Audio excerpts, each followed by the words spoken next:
fitting him. I'm indifferent. I don't believe in God. To the existence of God is not judging them. I don't have proof. I don't know how to pray. They're judging themselves. You know, where is God in all of this? This is my home. God exists. What does it say about God that he created the orgasm? I don't pledge allegiance to anything. I don't pray. Only to God. If there was a God, And I thought, I just have this understanding that life is hard. he could never love me after this. God is still good.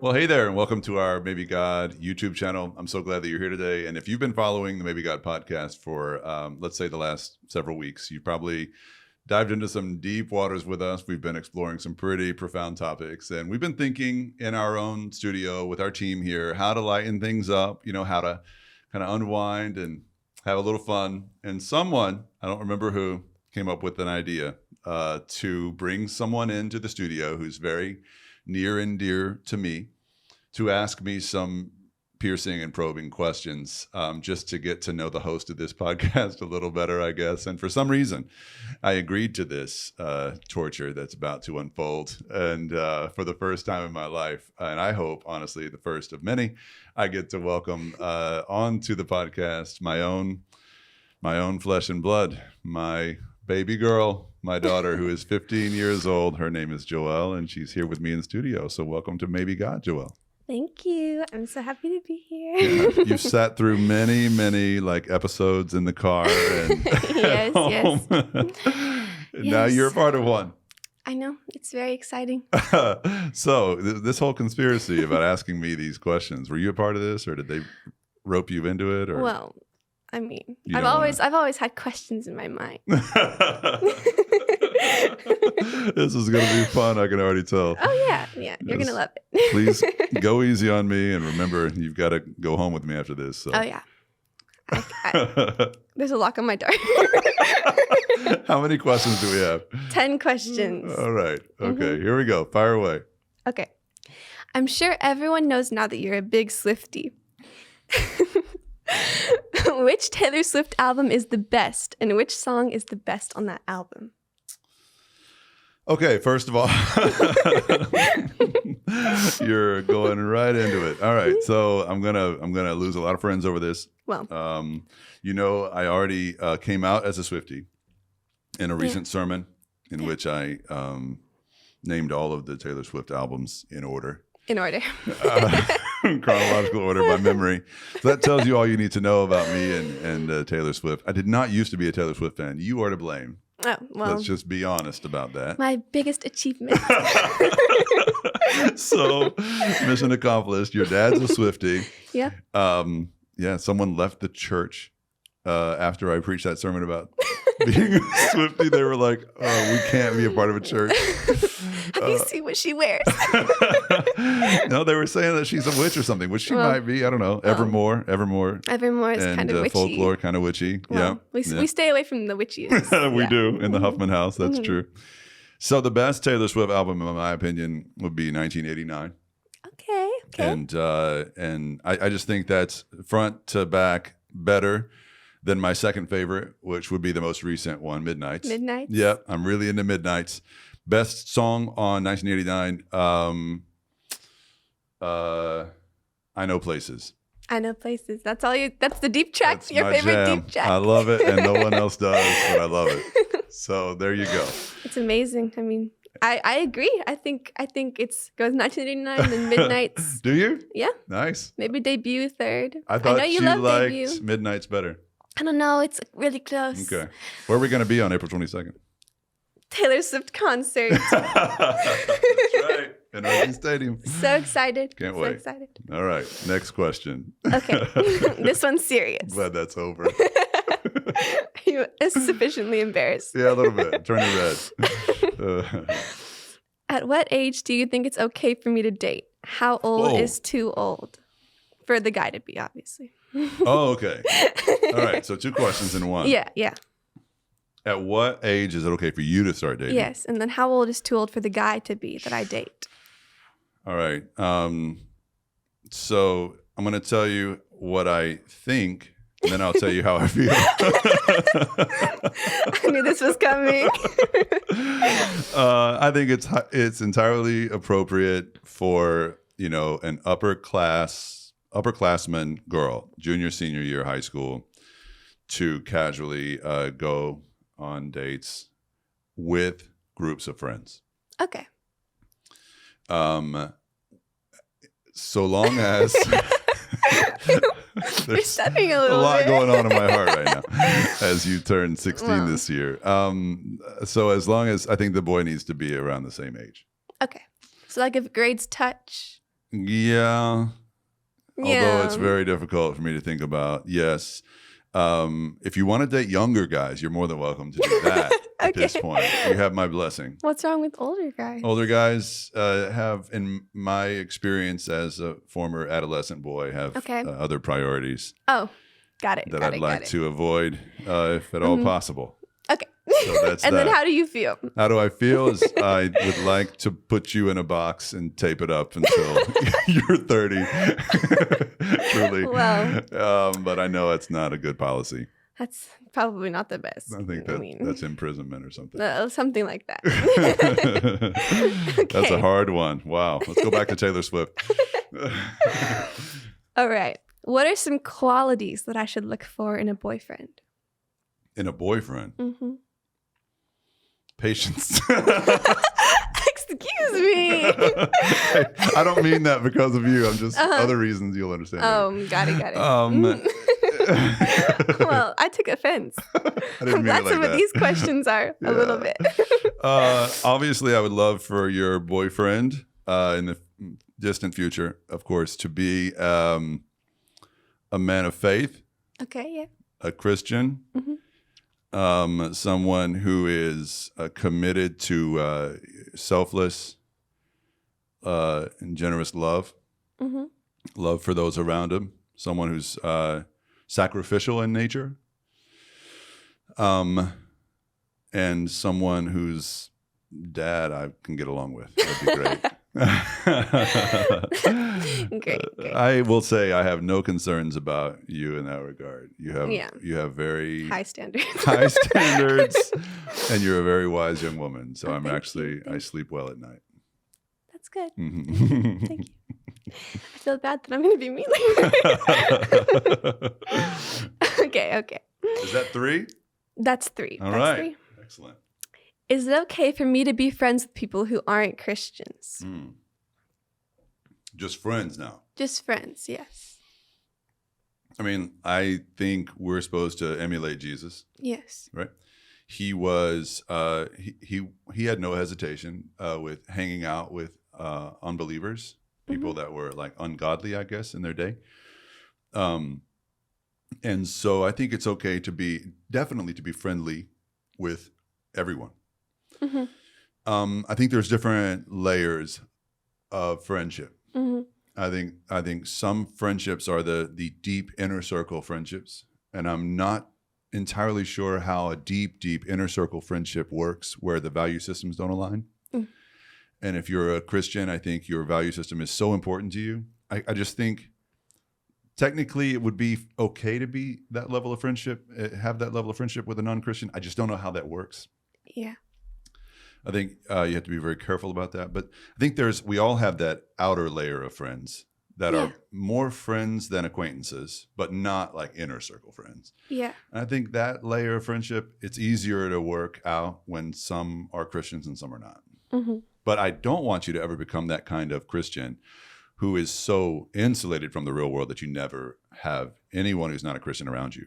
Because I think part of our mission is to be out there in the world, To disciple people. That's right. Hey, you've been listening. Make disciples. I like it. That's awesome. Of course, I listen. Okay. As a parent, should a child be allowed plenty of freedom, or does too much freedom cause problems?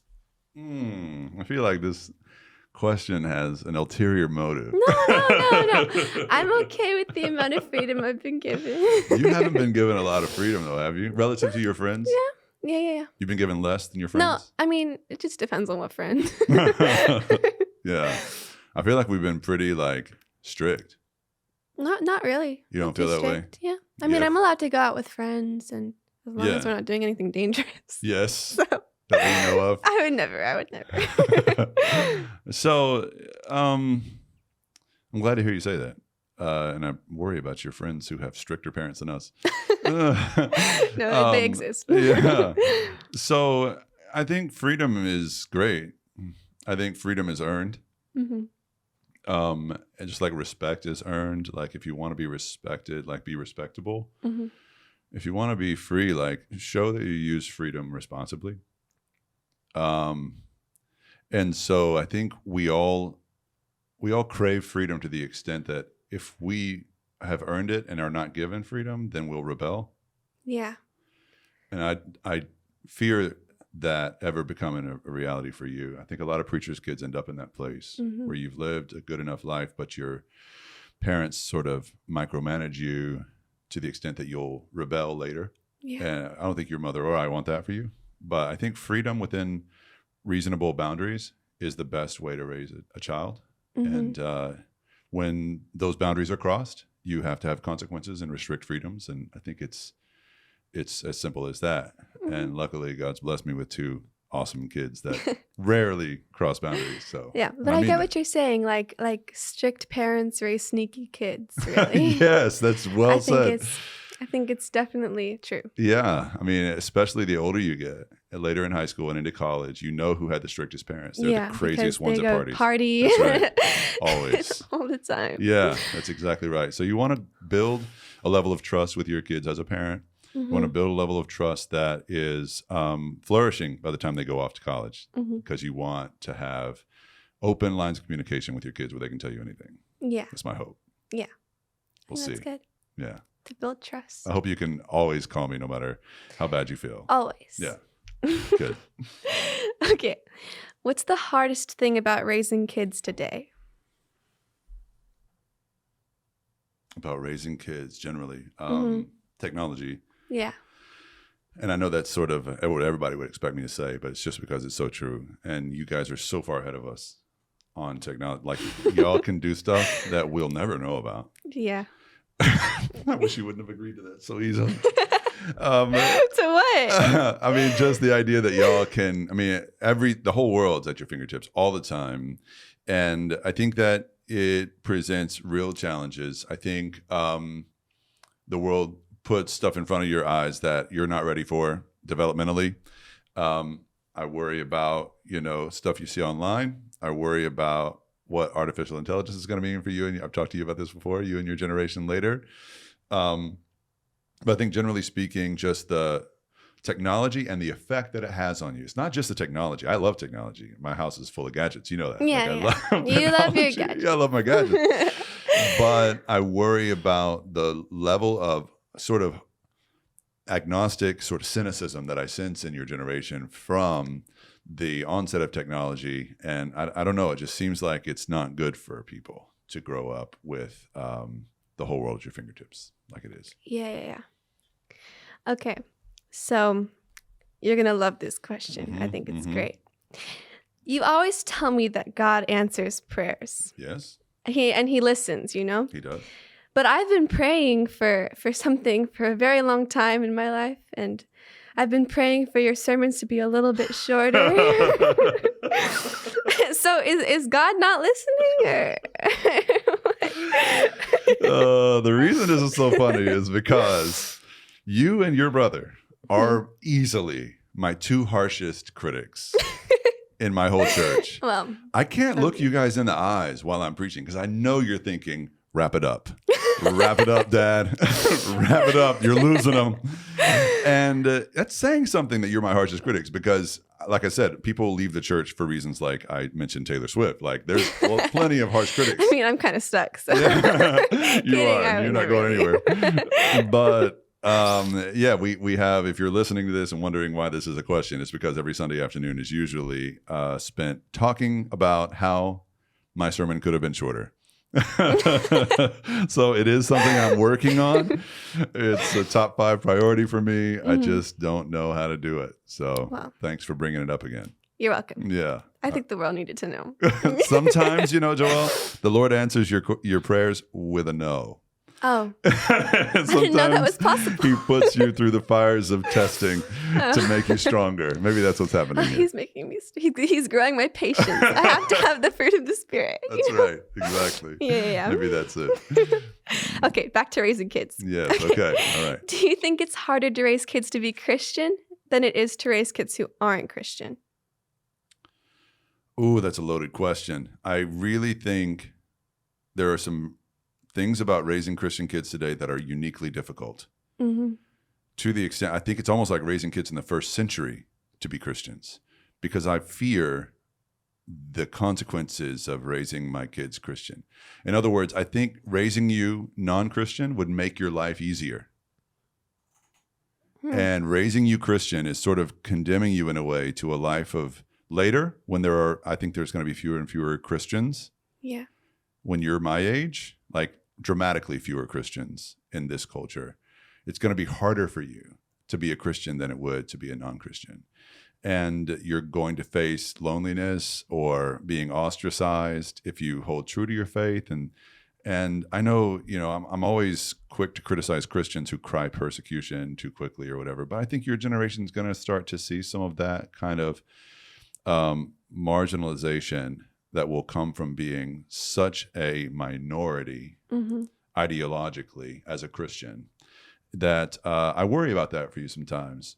But your question, is it easier to raise kids Christian or non-Christian? I've never raised kids non-Christian. You're lacking experience. But I know a lot of parents who are, and I gotta say, I think it's easier to raise your kids Christian because there's a framework in which to raise them. There's built-in community. There's an agreed upon sort of set of principles that we're raising our kids according to. There's a safety net when, things are falling apart on the home front. There's a lot of just real-time benefits to raising your kids Christian. That raising kids across the board is just really difficult, and any help you can get is helpful. And I think that's why it's easier to raise kids Christian than non. Yeah. That was a really long answer to a very short question. No. I liked it. It was good. It made a lot of sense. Thank you. I mean, it could have is been shorter, like a sermon. No. I was praying while you were saying it. Make it stop. End it now. Wrap it up. But yeah, I definitely think it's very difficult to find people, even at my school, like who are Christian or like Really? have the same beliefs as me. And like, but I also think that raising a kid to be a Christian is like, it's like they have a sort of understanding of the world and they're not questioning things as much. Yeah. And they have their church. So even if people at school aren't like Christian to judge them for their beliefs, like they have a community there where they Wow. can have friends. Yeah. It's always interesting to me, like you have said a few different times, you'll meet some kid for the first time and you'll go, she's a Christian.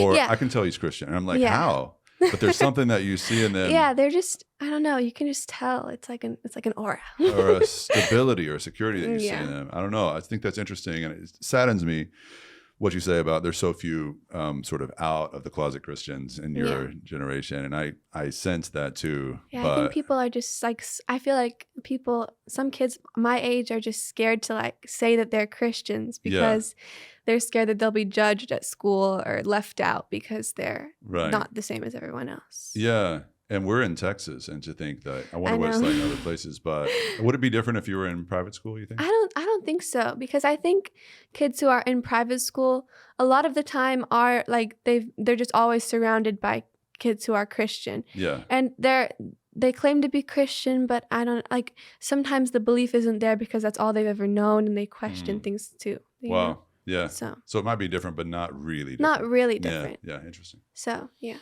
Good question. Gosh. And This then, is the best interview we've ever had on Maybe God. well, thanks. You might be a little bit biased though. Okay. So what is one thing you think you've done right as a parent and one thing you think you've done wrong? Be careful. Yeah.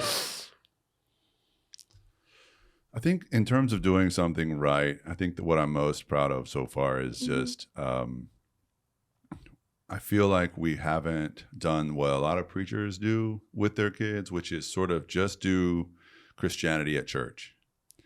and don't practice what we preach at home. And it's not to say we haven't had our flaws at home like we have, but we've read the Bible together at home a lot. We pray at home at every meal, a lot of night times before bed. We talk about God, about the Bible a lot at home. We talk about church. I think we live it authentically in a way that I think will help you and your brother later in life to see that Christianity is not something we perform when we're at church. It's actually something that infuses every area of our life. So I'm happy about that. I love our discipleship time, our Bible study times at home. It's one of my favorite times. Let's say, what'd you say? Something I've done wrong? Something you think you've done wrong. Where do I begin?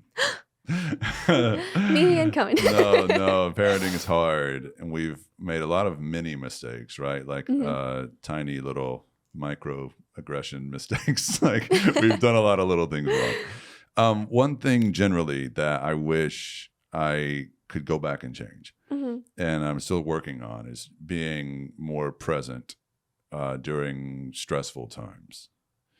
And I think sometimes we can be so subjective as parents. Like sometimes when times are good, we're all like easygoing and things are fun, and I'm listening to everything you're saying and hearing every word and asking questions. And then times get stressful, like our life last year, right? When everything was up in the air and you were like I don't think I was there for you in a way that I could have been when we were transitioning out of the church we were in, and all the different changes that meant for you and for your brother with, summer camps and after school stuff and all that we used to do at our old church. Like there was real loss for y'all there. But I think that's one example of what I'm saying, which is in times of great duress or stress, I tend to retreat or withdraw emotionally. And so I'm not as present. And I think time with children in the home is so scarce, and so it goes by so fast that I want to be present no matter how stressed I feel. So I think stress management is the biggest thing to work on there, and just trying to be as present as possible for you and your brother as long as I have y'all under my roof. So, well, I agree. You can be emotionally withdrawn, but I feel like you are there a lot of the time. Even when things are stressful, you're there more than you have to be when things are super stressful. I'm always there. You're always still. Yeah, it's just learning to manage stress and anxiety is a huge growth area for a lot of people, and your mother and I included. And I think that's one thing I think we can grow in. Yeah. All right. And then I have one last question for you. Really? Is this number 10? All right. I think we're all wondering. Oh, boy. How do you get your hair to stay standing up all day? Do you just have to pray a lot for it? Are you in God's favor? Oh, I knew it. I should have known it. My hair is that's part of my whole reputation now, and I don't mean it to be. I hate having hair on my forehead because I sweat a lot, and then I start to look like Draco Malfoy or something. It's like just creepy and gross. And your mother likes my hairstyle. Well, so we're stuck with it. It's very pointy. It is. Sharp. Sometimes God gives us prayer and other tools. And so I may or may not have prayed for my hair, but certainly he's given me other tools. Yeah. Products, etc., to keep things on the up and up. So I try to remember when I'm doing my hair, true north, point toward the sky, point toward heaven. So I remember where I'm going. Well, on a scale of 1 to 10, how much hairspray do you think you use? Oh, the spray is the least of my concerns. There's gel and paste and all this other stuff. But I appreciate you bringing my secrets out in the open. Oh, of course. Anytime. There's only going to be about 5 or 10 more years of this, in your 40s. It starts to go away. You're going to miss it, aren't you? I don't know. I'm not going to miss these jokes. Oh, no. Snide remarks. I'm saying it looks amazing. I love it. You know what I'd like to do is what I did in high school and college, which is just shave your head. Shave my head. It's an interesting time. I've seen the photos. Your mother fell for me when I was bald-headed. Her standards were really high. That brings us to the end of our Is that all the questions? Mhm. You did good Thank you. for your first podcast. You're a Thank natural. you. No, thank you. Thank you. Hope to have you back on Maybe God. Maybe you can be a little nicer I'd love next to time. come back. Or I'll ask you the questions next time. How about that? Oh, well, I think I should stay asking the question. Well, I'm very proud of you, baby girl. Thanks for Thank joining me you. today. Thank you. You brought some good Glad questions. To be here. Yeah. Thank you. Hope you all enjoyed that on the YouTube channel, and we will see you next week. Thank you, guys. Bye-bye.